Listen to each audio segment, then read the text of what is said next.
kembali lagi Bang bahwa pasca itu akhirnya revisi undang-undang terjadi, Firly pun masuk bersama kawan-kawannya gitu berlima.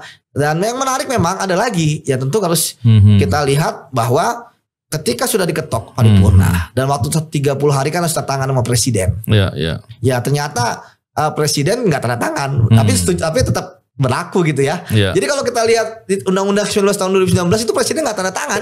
Tadi akhirnya kan kasihan KPK-nya. Memang ketika KPK sekarang dihajar, dikejar, saya paham ini adalah beban dari masanya Firly dan kawan-kawan.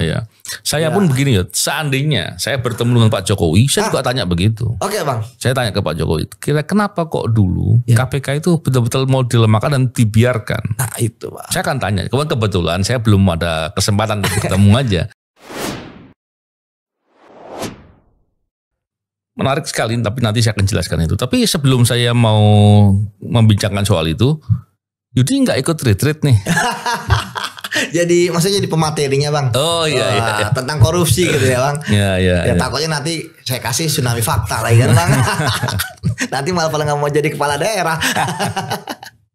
Saya kemarin mendengar itu yang rekamannya itu ya, Hasto ya, yang menyampaikan terkait dengan hal yang pernah saya tanyakan kepada yang bersangkutan. Ya Bang. Jadi di sekitar tanggal 3 Juni kalau nggak salah 2024 saya hadir di suatu acara di UI atas undangannya dari Prof. Sulistiowati ya. Dan kemudian dalam pertemuan itu banyak yang diundang sebenarnya. Saya hadir bertemu dengan Pak Hasto. Saya bertanya kepada yang bersangkutan, kenapa sih kok KPK dilemahkan? Terus dengan merubah undang-undang, dengan menyingkirkan orang tokoh-tokoh pentingnya di KPK, karena dampaknya itu besar dan akan berkepanjangan. Dan masalah yang paling penting adalah kalau korupsi kemudian semakin banyak dan pemberantasan korupsi justru malah dihadang, ini akan jadi persoalan gitu. Ini akan menjadi permasalahan yang berkepanjangan dan saya yakin semakin lama akan semakin besar. Persoalannya akan semakin besar. Yang menarik untuk saya tanyakan itu sebetulnya, saya tuh pengen tahu motifnya tuh apa sih gitu. Emang bisa memakmurkan, memajukan suatu negara tanpa ada bereskan praktek-praktek korupsi harus dibersihkan. Nggak logis, nggak masuk akal. Emang ada suatu hal yang luar biasa sehingga harus dilakukan itu. Oleh karena itu saya perlu tanya gitu. Dan saya juga bilang, setahu saya Hasto juga teman dekatnya Firly Bahuri ya yang ngurus KPK gitu. Tapi soal itu nggak dijawab. Dan yang menarik adalah karena pertemuannya itu di suatu forumnya tentunya kita hanya sebagai pendengar ya, peserta yang hadir dan tidak bisa untuk bicara lugas panjang lebar gitu ya. Ya karena harus mendengarkan. Karena hanya mendengarkan. Dan nggak sengaja juga ketemunya Bang. Ya ketemunya juga nggak sengaja. Jadi forum itu nggak terlalu banyak dibicarakan. Tapi pada dasarnya memang Hasto bilang sebetulnya yang melemahkan KPK itu Pak Jokowi gitu. Sama persis seperti yang dikatakan. Dan menarik sekali ya soal itu. Tapi membincangkan terkait dengan hal itu tentunya kita perlu mengingat kembali nih, merefresh kembali bagaimana sih dulu ketika KPK itu dilemahkan dengan perubahan undang-undang. Kan waktu itu ketua wadah pegawainya Yudi itu. Siap Bang. Ya kan? Siap. Dan sebetulnya kita banyak memberikan informasi ya kepada banyak tokoh dan orang-orang ya. Tentunya harapannya agar praktek melemahkan KPK itu jangan dilakukan. Dan itu benar terjadi. Yudi bisa nggak memberikan perspektif untuk memberikan gambaran apa sih sebenarnya terjadi waktu itu? Iya Bang. Jadi sama seperti sekarang ya. Ada demo Indonesia Gelap ya. Namun bagi saya demo kali ini belum sebesar di 2019 yang ketika itu tema kita adalah reformasi di korupsi Bang. Yang dimulai dari adanya upaya untuk melemahkan KPK. Yang paling menarik adalah ketika KPK lagi kuat-kuatnya Bang.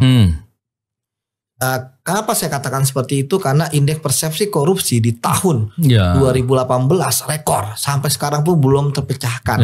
40 ya. Iya Bang, 40. Ketika kemarin pun naik ya di masa terakhir Pak Jokowi menjadi presiden ya 2024 kemarin naik, tapi kan hanya sampai 37. Itu pun karena ada penambahan indikator kan. Iya bang. Kalau indikator tetap sama, ya, hasilnya juga nggak berubah. 33,75 yang di blocking jadi 34 gitu kan. Tapi ya kita nggak perdebatkan itu ya, karena kita harus menghargai teman-teman di transparansi internasional. Nggak, mereka mengakui itu kok. Iya, tapi kan misalnya angka realnya kan, angka realnya tetap 37 kan. Ya kan artinya udahlah, 37 lah artinya.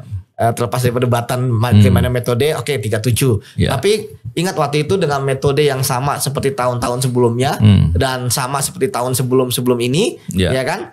Yang kita naik 40 itu adalah angka yang luar biasa. Iya, betul. Dan hampir saja kita mungkin siapa tahu akan sampai 50 gitu kan. Artinya bisa mengalahkan negara-negara lain di Asia Tenggara.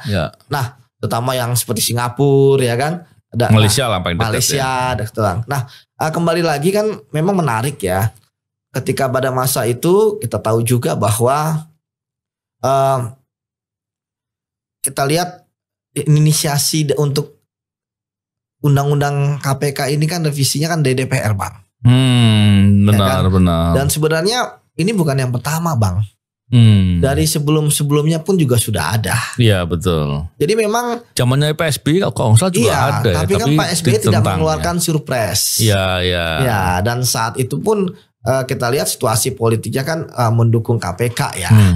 Dan memang saya melihat salah satu faktor yang penting bang, mau tidak mau suka tidak suka adalah bahwa ya ketika KPK menangani kasus korupsi itu tidak terlepas dari politisi bang. Iya. Nah politisi waktu itu kan ada ketua umum, ada partai, ada dari bahkan sampai dari bupati kepala daerah yang walaupun ya waktu itu mereka legowo ditangkap dan sebagainya karena kita punya buktinya kuat, namun tentu nggak legowo lah itu.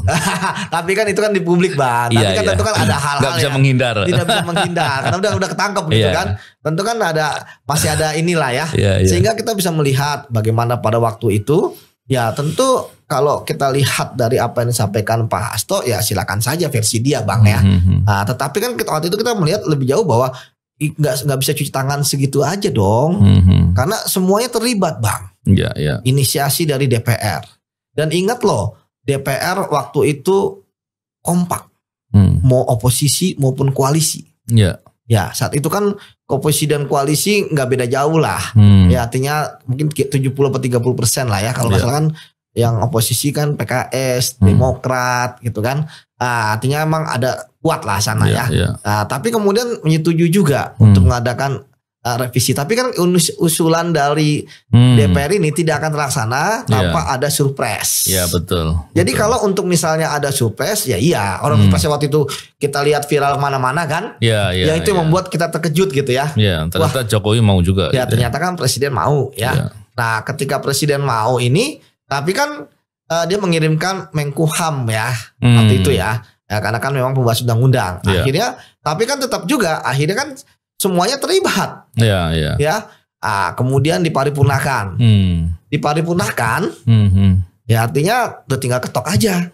Semuanya setuju. Jadi pada saat itu kondisinya mungkin kalau teman-teman dan kemudian para pemirsa paham dan masyarakat dan kita juga waktu itu paham bahwa semuanya terlibat. Jadi saat ini tidak boleh ada yang cuci tangan. Wah itu yang inisiasi. Karena tidak mungkin ada inisiasi tanpa ada operator, ya kan? Jadi menurut saya semuanya terlibat dan kita lihat waktu itu bang, kita menolak, ya kan? Padahal pegawai KPK sampai bikin rantai, kita sampai tutup spanduk KPK, logo KPK, dan demo-demo lain dan sebagainya di Bundaran HI gitu. Bahkan waktu itu kita bersama dengan menolak pimpinan KPK bermasalah yaitu Firly. Sama, Firly pun dipilih semua. Jadi dua-duanya yang ditolak tuh lah dipilih semua ya. Iya, jadi revisi Firly gitu kan. Ya, ketika Firly terpilih, ya DPR juga ada terlibat, presiden atau pemerintah terlibat, ya kan. Dan waktu itu ingat bang bahwa bingkai mereka adalah memperkuat loh, ya. Waktu itu kan memperkuat. Kemudian belum kita lihat. Kasian lihat teman-teman kita yang demo misalnya. Sekarang sih alhamdulillah nggak ada lagi. Ali dulu bilang radikal, ada gurun, ya kan. Kemudian kalau kita malah dibilang Taliban, gitu kan, dibilang komandannya. Jadi ya saya masih ingat lah karena saya orang sejarah, saya masih ingat sejarahnya itu bang. Jadi terus kita demo besar-besaran waktu itu ya, masyarakat demo mahasiswa demo hampir sebesar. Nah, bahkan ada yang meninggal juga Bang. Pada waktu itu kan 5 orang ya. Dan kemudian alhamdulillah diabadikan nama mereka di KPK sebagai wujud bahwa masih ada mahasiswa yang melawan. Sekarang masih ada nama ruangan, nama auditorium ya di KPK. Nah, kembali lagi Bang bahwa pasca itu akhirnya revisi undang-undang terjadi, Firly pun masuk bersama kawan-kawannya gitu berlima. Dan yang menarik memang ada lagi, ya tentu harus kita lihat bahwa ketika sudah diketok paripurna dan waktu 30 hari kan harus tanda tangan sama presiden.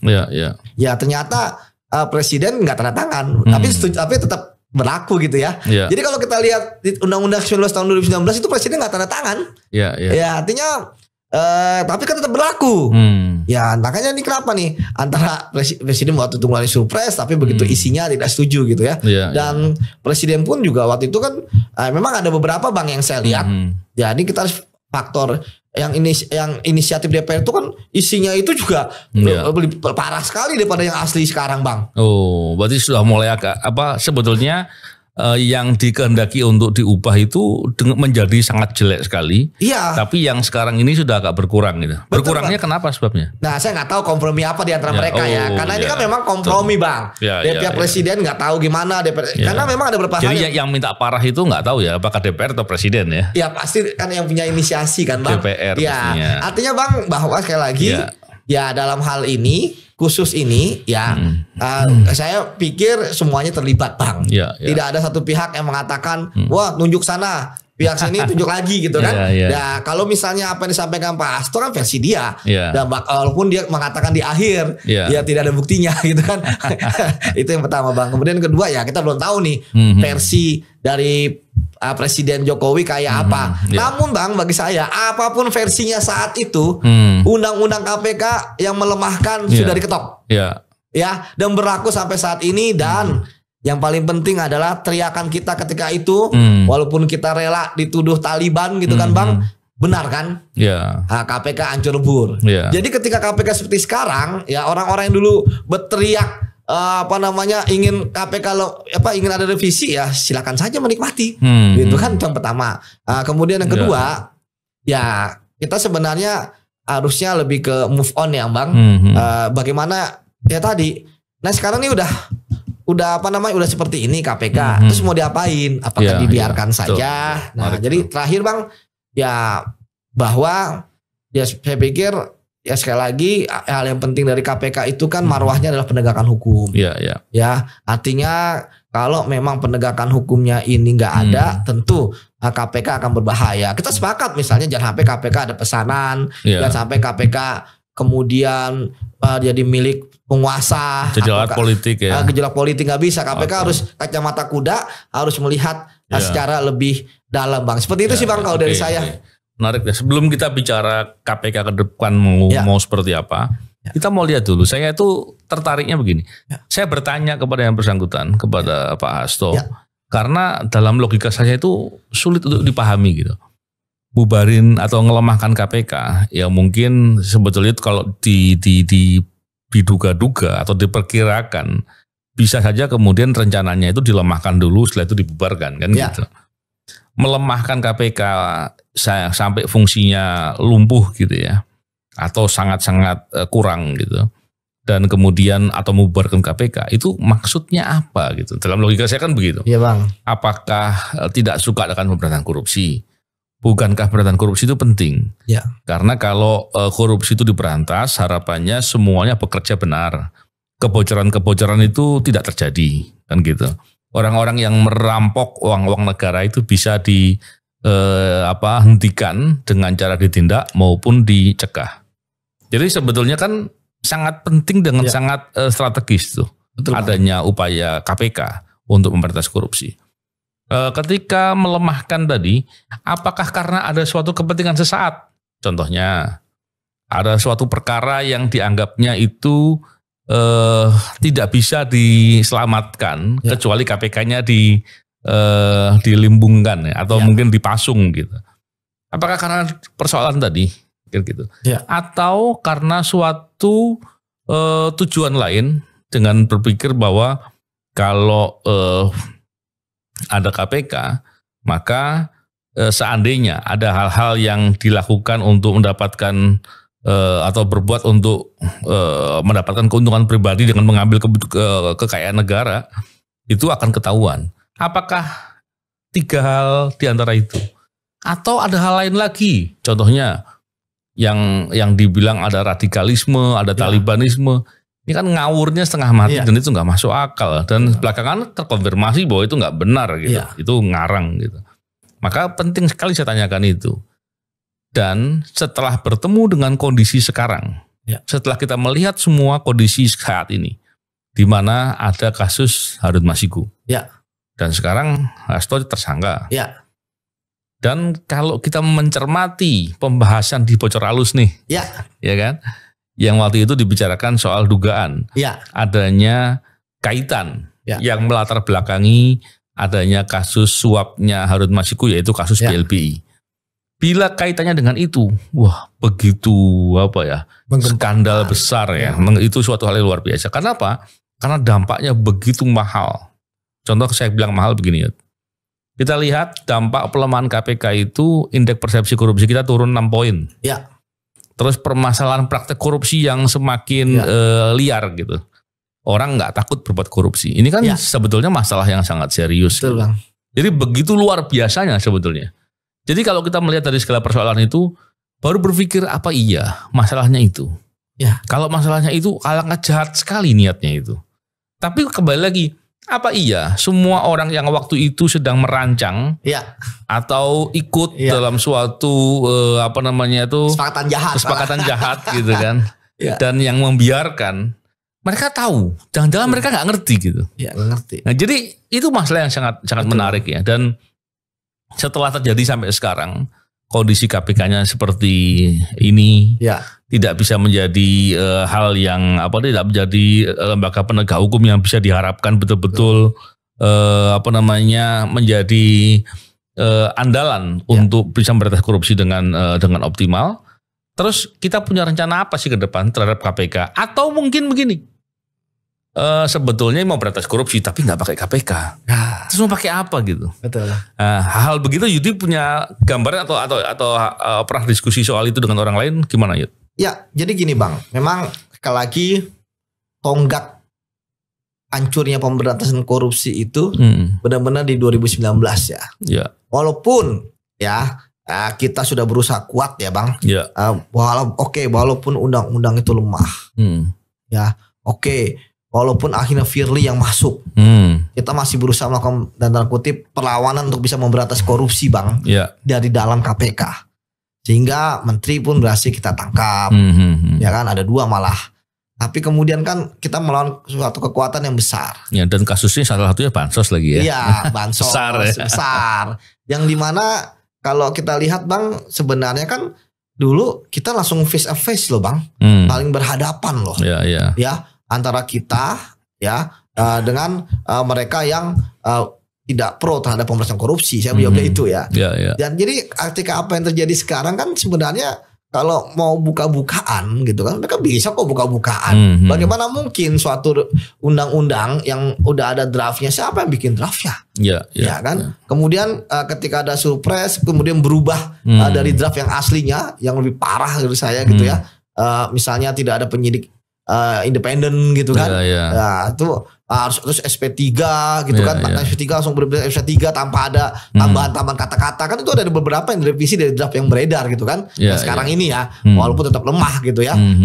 Yang kita lihat waktu itu ada berapa puluh lah kelemahan. Ini bayangin yang draft yang udah kutip menurut saya sih akomodir ya. 1929 aja. Karena kita masih bisa melakukan perlawanan di situ kan. Ya artinya pun ya kita pun akhirnya mereka nyata nyerah juga ketika kita masih ada di situ. Disingkirin kita TWK. Setelah itu. Setelah itu. Artinya kan ini kan satu kesatuan yang menurut benar kata Abang. Ini kan tujuannya adalah membubarin KPK dan akhirnya membubarkan KPK itu kan suaranya bukan dari orang-orang yang benar-benar anti korupsi sebelumnya kan. Dulu kan ketika ada membubarin KPK, lu koruptor gitu kan.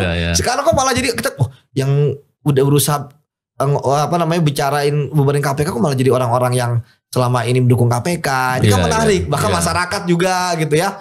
Tapi ya menurut saya sekali lagi di tengah hopelessnya terhadap KPK kan selalu ada harapan lah Bang.